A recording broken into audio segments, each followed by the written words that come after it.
Hello there, Adam Bazalgette here from Scratch Golf Academy. Today, golf connection drills set up through impact. We're just going to have a brief look at these positions. Should you be connected? If so, how much, which arm, with some parameters depending on swing and body style. But I want to get through those briefly and get to the end where we'll talk about the kind of motion cues that's going to help you put these things together. You won't get good by trying to learn a lot of positions. So let's see if we can sort this out.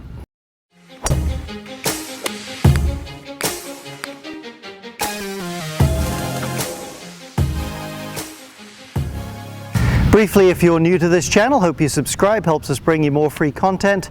Also at the App Store, the Scratch Golf Academy app, lots of fun stuff there, including full courses on every aspect of the game.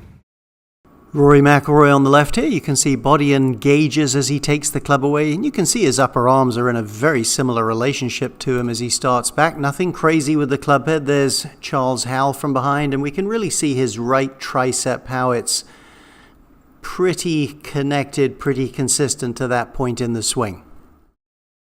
So picture having a really heavy golf club. I'm going to simulate it with 3 clubs. If you had to toss this set of 3 clubs, you're going to engage your core and engage your body a little bit as you go. You're not just going to snatch the heavy club back. So it's a fairly natural thing. I'm not saying the club doesn't swing, but if you move well, this is going to stay fairly connected. In fact, both arms are touching your body, and at the beginning they're going to connect. You won't see this sort of a move. Now, once you've gone through that, again, we're going to move through these fairly quickly to get to our main point at the end. You have to store some energy. You're not going to get that by sticking your arm into your body. Let's have a look at the pros.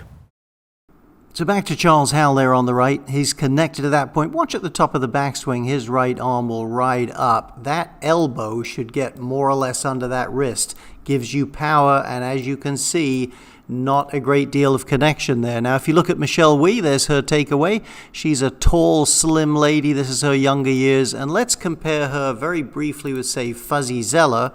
When you look from this angle, I mean, that hardly looks the same. There's a heck of a lot more space in there for Michelle than there is for Fuzzy. It's accounted for by body styles. He's obviously a lot thicker without proportionally his longer arms. And flexibility, no doubt. I doubt he could get his arm to bend that way, so it's more that way. And as we'll show you in a moment here, swing styles affect that as well.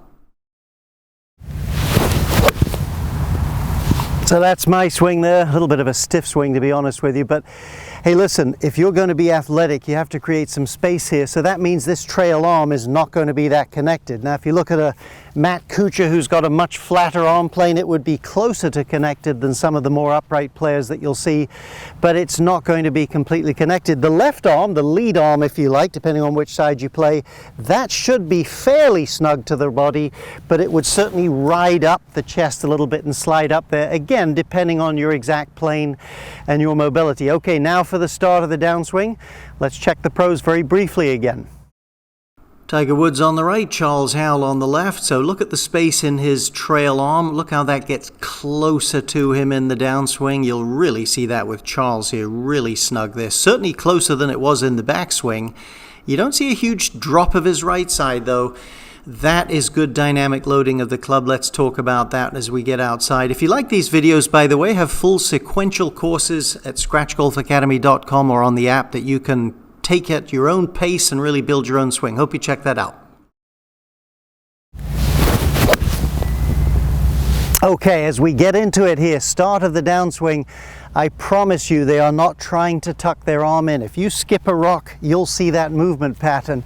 You don't see great players dropping their right side anyway, so all it is the storing of energy athletically, and as that club loads, your trail arm is going to compress up against your body a little bit. As for impact, you want connection again. It's a little bit like a dress. Your arms are close to you.